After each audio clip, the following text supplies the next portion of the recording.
नाज़रीन, पाकिस्तान और कुवैत के दरमियान दिफाई ताउन के मुआहिदे की बाकायदा तौसीक ने खित्ते की बदलती हुई स्ट्रेटेजिक तरजीहात को नुमाया किया है। कुवैत की जानिब से हालिया दिफाई मुआहिदे की मंजूरी 3 साल बाद दी गई है, क्योंकि इस मुआहिदे के मुसव्वदे पर 2023 में दस्तखत किया गया था और अब 2026 में यह नाफिजुल अमल हुआ। इस मुआहिदे में दोनों ममालिक के दरमियान मुख्तलिफ दिफाई शोबों में ताउन बढ़ाने पर इत्तफाक हुआ, जिससे एक बार फिर यह वाज़ेह हुआ कि दोनों ममालिक सिर्फ अलामती नहीं बल्कि इदारा जाती और तवीलुल मुद्दती दिफाई शराकतदारी की जानिब बढ़ रहे हैं।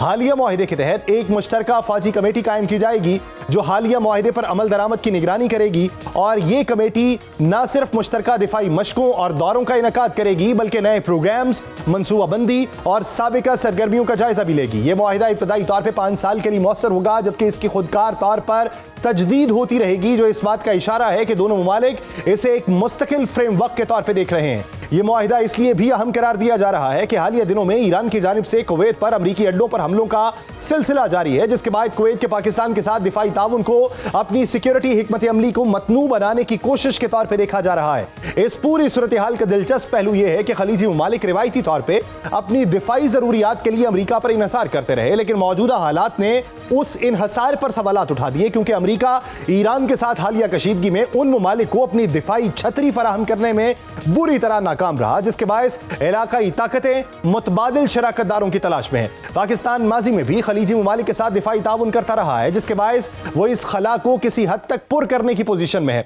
इस पूरे मंजरनामे में पाकिस्तान, सऊदी अरब, तुर्किया और मिस्र के दरमियान मुमकिना इलाकाई इत्तेहाद कायम करने के हवाले से सिफारती सतह पर राबितों में तेजी इस इम्कान को तकवीयत दे रही है कि एक नया सिक्योरिटी ब्लॉक तश्कील पा सकता है। यह मुमकिना इत्तेहाद खित्ते में ताकत के तवाजुन को मुकम्मल तौर पर तब्दील कर सकता है, और यह इम्कान भी मौजूद है कि इस इत्तेहाद में खलीज के कुछ और ममालिक भी शामिल हो जाएं।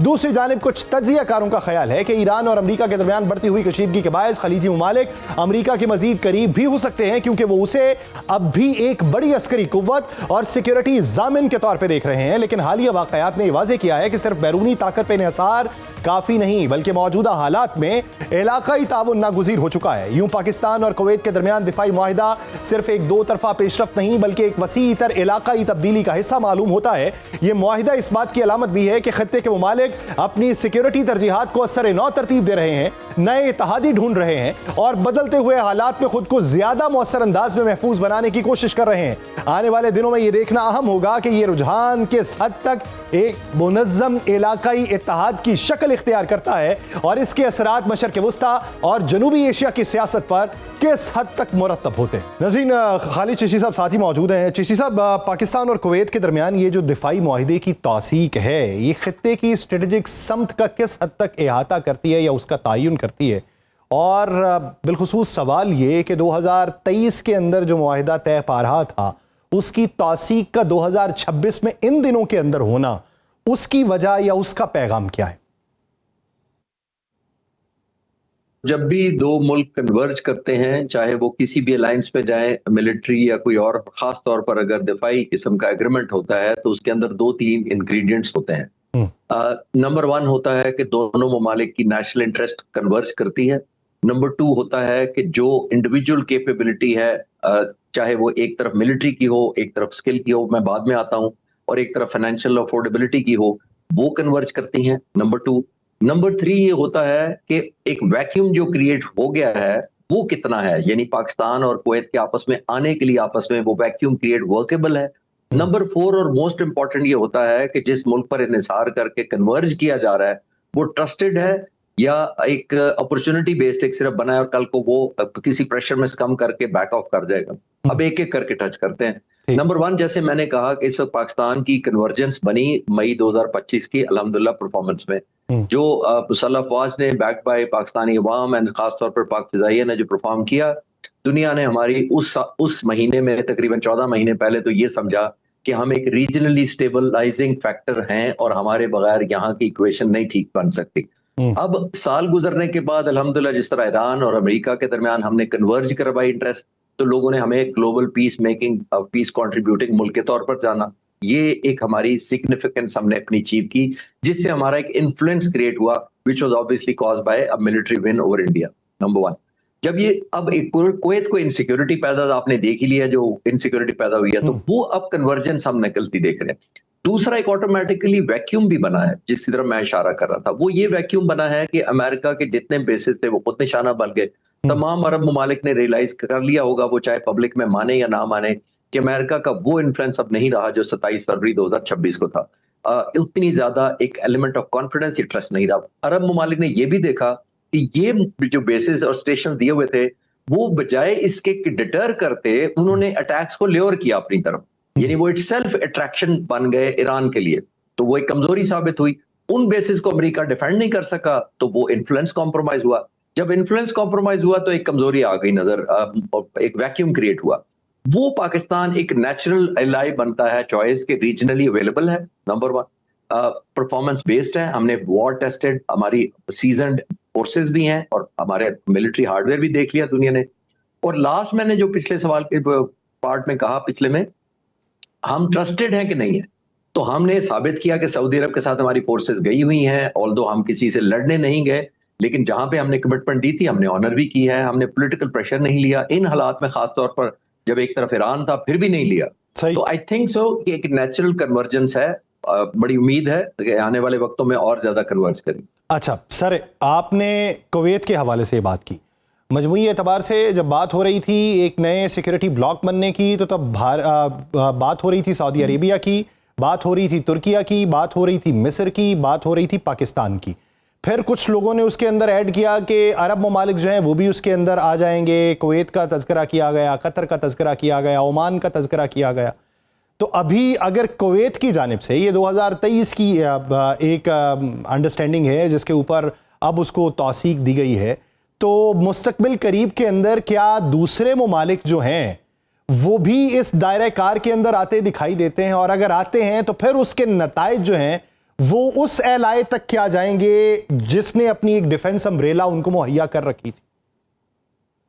जी, आपने मेरा ख्याल है जवाब भी पार्शल दे दिया अपने सवाल में। और मैं तो डे वन से ये बिलीव करता हूं कि एक कन्वर्जेंस और वैक्यूम अपनी जगह है, लेकिन एक शर्त बड़ी जरूरी होती है, जो पिछले सवाल के जवाब में भी ऐड कर लें या अभी हम बात कर लेते हैं। वो ये होती है कि आपके अंदर जो दूसरे मुल्क के साथ, खासतौर पे अमेरिका के साथ अगर आपकी कन्वर्जेंस बनी थी, तो उसमें ऑब्लिगेटरी एलिमेंट कितना था, यानी आपने क्या बॉन्डेज भरी थी या एग्रीमेंट किया था या ऐसी कोई टाई डाउन की थी शरायत जो आप उससे निकल सकेंगे कि नहीं निकल सकेंगे। तो ये बड़ा जरूरी है। अभी इन्हीं ममालिक पर डिपेंडेंट ये होगा कि उन्हें कितनी ऑब्लिगेशन है, उनके स्टेक क्या है।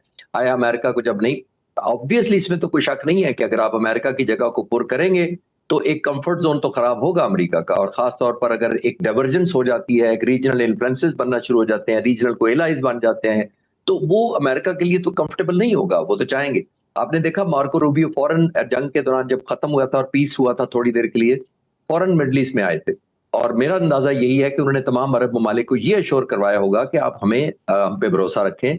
हमले जरूर हुए हैं लेकिन अभी भी हम सुपर पावर हैं, हमें ईरान को जिनी नहीं बनने देंगे।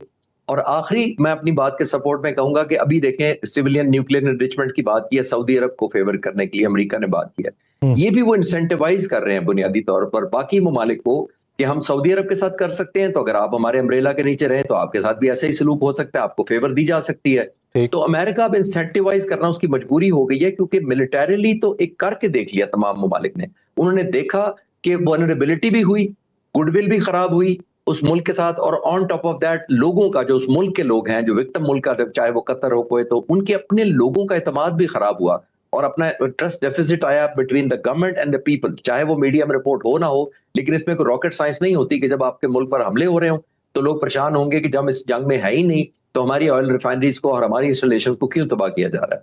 तो आई थिंक एक न्यू फाउंड रेलेवेंस जरूर है, बट डिपेंड करेगा कि वो कितना इन्फ्लुएंस अमेरिका का खास तौर पर कम करने में कामयाब होते हैं ममालिक, और जब डाइवर्ट करते हैं तो उधर इतना इंसेंटिवाइज ले सकते हैं कंपनसेशन अपनी या नहीं ले सकते। अच्छा सर, एक सवाल है वो मुआशी एतबार से मुतल्लिक है। मैं उसमें एदादुशुमार नहीं चाहूंगा कि एदादुशुमार बयान किए जाएं कि किस हद तक फ़ायदा होगा, लेकिन इस तरह के दो तरफा ताल्लुकात में मुआशी फ़वाइद किस तरीके के हासिल किए जा सकते हैं? और फिर साथ में ये भी कि दो तरफा अगर दिफाई प्रोग्राम्स चल रहे हैं तो उसके साथ मुआशी प्रोग्राम्स को तक़वियत देना या उसके दायरा कार को वसी करना किस हद तक आसान होता है? और जहाँ तक बात हो रिलेशंस के हवाले से या वर्क वीज़ाज़ के हवाले से, तो उस पे इम्पैक्ट उसका किस तरीके से निकलता है? यासिर, सब अच्छा सवाल भी है बहुत, और ये बड़ा लॉजिकल बात है। देखिए, जब भी दो मुल्क डिफेंस एग्रीमेंट में जाते हैं तो इसका मतलब है कि ट्रस्ट का जो कंफर्ट का लेवल है वो तो बहुत इंतहा को छू चुका है।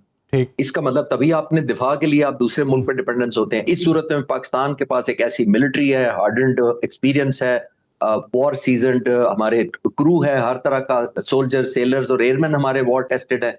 तो हमारी एक एडवांटेज है। हमारी लिमिटेशन है फाइनेंशियल रिसोर्सेज और अफोर्डेबिलिटी। वहां पे दूसरे मुल्क कुवैत आके कन्वर्ट कर सकता है। एक बात, जब इस तरह की मिलिट्री एग्रीमेंट्स होते हैं वो दिहाइयों तक जाते हैं, जिसका मतलब ये है कि जब मिलिट्री एग्रीमेंट दिहाइयों तक जाएगा उसका मतलब है इकोनॉमिक ऑटोमेटिकली जाएगा। मैं छोटी सी आपको एक मिसाल दे देता हूं। हमने अमेरिका से F-16 लिए थे 1982 में। आज 44 साल हो गए अमेरिकी F-16 हम ऑपरेट कर रहे हैं, जिसका मतलब ये है कि जब आप एक मुल्क से जहाज लेते हैं, फॉर एग्जांपल हम JF-17 थंडर एक मुल्क को बेचते हैं, तो उसका मतलब ये है कि एक रिलायबिलिटी आई, नंबर वन ब्रिज हुआ, ट्रस्ट का एक ब्रिजिंग हुई। नंबर 3, इकोनॉमिक इस तरह होती है कि आप टेक्नोलॉजी ट्रांसफर करते हैं, आप ट्रेनिंग देते हैं, आप स्पेयर पार्ट्स देते हैं, आप सॉफ्टवेयर अपग्रेड्स करते हैं, और कंटिन्यूड एंगेजमेंट जब आप मिलिट्री फ्रंट पे करते हैं तो आप बैरियर्स नहीं लगा सकते दो मुल्क के दरमियान की ये तो मिलिट्री हमारी कन्वर्जेंस है। फिर सिर्फ कन्वर्जेंस हो जाती है और बीच में इकोनॉमिक या मिलिट्री के बैरियर खत्म हो जाते हैं, क्योंकि एक आपका ट्रस्ट होता है, एक गुडविल होता है, और आप एक दूसरे को बिल्ड करना या मजबूत होता देखना चाहते हैं, not only militarily but economically also. अच्छा सर, आप समझते हैं कि ये जो मुआशी एतबार से, दिफाई एतबार से, ये सिफारती एतबार से हमारे जो रिलेशंस हैं वो मजबूत हो रहे हैं, तो इसके तनाजुर में इस ब्लॉक के अंदर कहीं ना कहीं मुस्तकबिल के अंदर ईरान दिखाई देगा, या फिर ईरान इस पूरे मंजरनामे से बाहर होगा और हमारा ताल्लुक तो उसके साथ होगा लेकिन वो इस ब्लॉक का हिस्सा नहीं होगा? यासिर साहब, मैं सिर्फ इतना देख रहा हूं कि ये सारे का सारा रिजल्ट डिपेंडेंट करेगा on the outcome of the war, और जो भी अल्लाह करे जल्दी हो agreement between America and Iran. जितना इन्फ्लुएंशियल ईरान निकलेगा वहां से, उतना ही ईरान के लिए डाइवर्ट अवे करना आसान होगा, नंबर 1। उतना ही रिलेटिवली वेलकम करना नेबरिंग मुल्कों को, चाहे वो तुर्की हो, पाकिस्तान हो, इजिप्ट हो, उतना निस्बतन आसान होगा। क्योंकि ये बड़ी थिन लाइन है। जो वैक्यूम आप क्रिएट देखना चाहते हैं कि वो बेसिकली अमेरिका का छोड़ा हुआ वैक्यूम है। तो अमेरिका को कॉन्फिडेंस में लेना बड़ा जरूरी होगा। वो स्टैंड अलोन ये ऑफ द शेल्फ या cash and carry type deals नहीं होती। आपने डाइवर्जेंस देखनी होती है, एप्रीहेंशन देखनी होती है, और रिजर्वेशन देखनी होती है। खासतौर पर अगर वो सुपर पावर जगह खाली कर रही है तो आपको आई एम श्योर एतबार में लेना पड़ेगा।